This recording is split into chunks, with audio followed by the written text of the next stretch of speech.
Alors, bonjour les amis, merci d'être là. Comme toujours, donc aujourd'hui, nous sommes à quelques jours de la fin de l'année 2019. Donc, dans quelques jours, nous serons de plein pied dans la nouvelle année 2020. Voilà. Donc, pendant ces quelques jours, personnellement, je vais faire une démarche qui consiste à faire le bilan de mon année 2019 et mettre par écrit, on va revenir sur ce point, et mettre par écrit mes objectifs pour 2020. Voilà. Donc, pourquoi est-ce que c'est extrêmement important d'avoir cette démarche, et je t'encourage fortement, si ce n'est pas déjà fait, de faire la même chose, parce que nous avons tous des objectifs de vie, qu'il s'agisse d'objectifs financiers, qu'il s'agisse d'un point de vue relation avec la famille, ou encore, voilà, j'en passe, je peux t'en citer d'autres. Nous avons tous des objectifs de vie, et il devient très très important de faire un suivi quand même assez serré de ces objectifs, à savoir est-ce que on a atteint nos objectifs en partie, en totalité ou pas du tout, et est-ce que pour les jours, les mois, l'année ou les années à venir, est-ce qu'on a d'autres objectifs? Et pour ça, il faut que ce soit assez clair dans notre tête.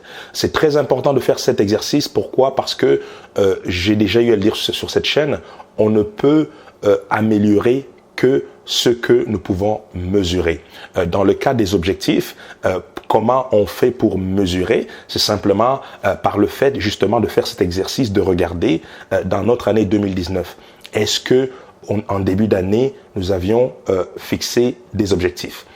Sinon, eh bien, il serait temps d'en faire pour 2020, parce que si on n'a pas fixé d'objectif en début 2019, c'est comme si on fonctionnait sans objectif, ou encore c'est comme si nous avions peut-être des objectifs, mais on n'a pas répertorié nulle part ces objectifs-là. Eh bien, les aléas de la vie, le train-train quotidien fait que on peut oublier nos objectifs ou passer d'un objectif à un autre sans vraiment voir qu'est-ce qui se passe, et on finit par être désorganisé, désordonné. Eh bien, au final, on n'a pas de repères, on ne mesure rien, et bien entendu, il devient impossible pour nous, ou du moins difficile, d'atteindre nos objectifs, et même si on les atteint, il devient impossible de mesurer, de savoir si on les atteint ou non. Voilà, donc ça devient assez dommageable par rapport à nos objectifs, par rapport à nos projets de vie, tout simplement. Voilà, donc premièrement, donc, on revient sur l'année 2019, en tout cas, c'est l'exercice que je suis en train de faire en ce moment. Revenir sur l'année 2019, regarder dans quelle mesure j'ai atteint mes objectifs ou pas.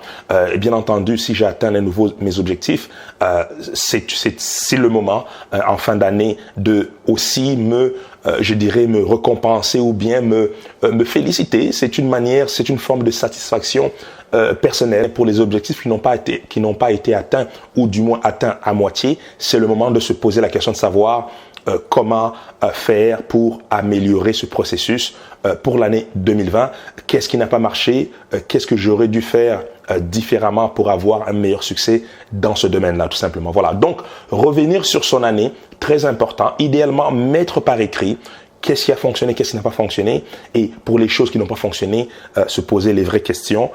Pourquoi? Il faut être honnête avec soi-même, savoir pourquoi. Est-ce qu'on a moins travaillé? Est-ce qu'on n'a pas travaillé de la bonne manière?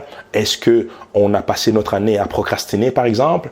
Est-ce que est-ce que nous étions mal entourés, par exemple? Donc, voilà, se poser les vraies questions et y répondre de manière sincère, pour évidemment l'objectif étant d'améliorer ses résultats pour l'année 2020. Voilà. Donc voilà, une fois que cet exercice finit, eh bien c'est le moment de fixer clairement des objectifs pour la nouvelle année. C'est encore une fois très très important de les mettre par écrit, d'avoir des objectifs ambitieux, très important, même si je te conseille également de diviser ces objectifs ambitieux en sous-objectifs. Par exemple, pour une année complète, ton objectif pourrait être, je donne un exemple comme ça, de perdre, on va dire, 10 kilos, de perdre du poids, par exemple, 10 kilos, et diviser cet objectif en sous-objectifs, tu pourrais te dire, bon, je vais me fixer de perdre, admettons, on va dire quoi, 2 kilos chaque 2 mois par exemple, chaque 3 mois, peu importe, tu comprends un peu le principe, c'est de fixer de sous-objectifs à l'intérieur d'un objectif plus ambitieux. Donc, il devient très important de mettre ces objectifs par écrit.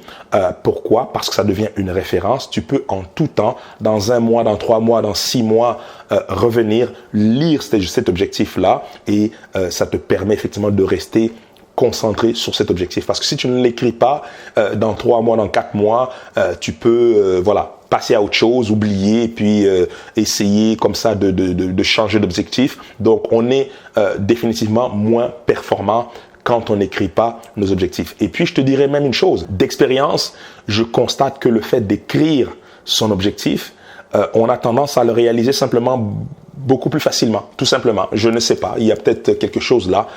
Voilà, on ne sait pas, il faudra creuser. Mais écrire ses objectifs, en tout cas de mon expérience, nous aide à rester concentré et je dirais même à terme à réaliser cet objectif beaucoup plus facilement que si on ne prend pas le temps de les écrire, tout simplement. Voilà. Donc, voilà, je partage avec toi ma démarche. J'ai commencé cette démarche aujourd'hui et puis je vais l'intensifier dans les prochains jours jusqu'à effectivement au début de l'année 2020. En tout cas, en début d'année 2020, j'ai pour objectif à court terme, bien sûr, d'avoir une idée claire des grandes lignes de mes objectifs pour l'année 2020 et je vais les diviser en sous-objectifs et bien entendu, rester concentré, rester discipliné, travailler travailler fort mais efficacement pour réaliser ces objectifs et je t'invite effectivement à faire la même chose. Tu vas voir, ça change beaucoup de choses quant aux résultats que nous souhaitons atteindre de manière générale, tout simplement. Voilà. Donc, voilà pour aujourd'hui. J'espère que cette vidéo t'a plu. Encore une fois, si tu n'es pas déjà abonné à la chaîne, je t'invite à cliquer en bas sur le bouton s'abonner.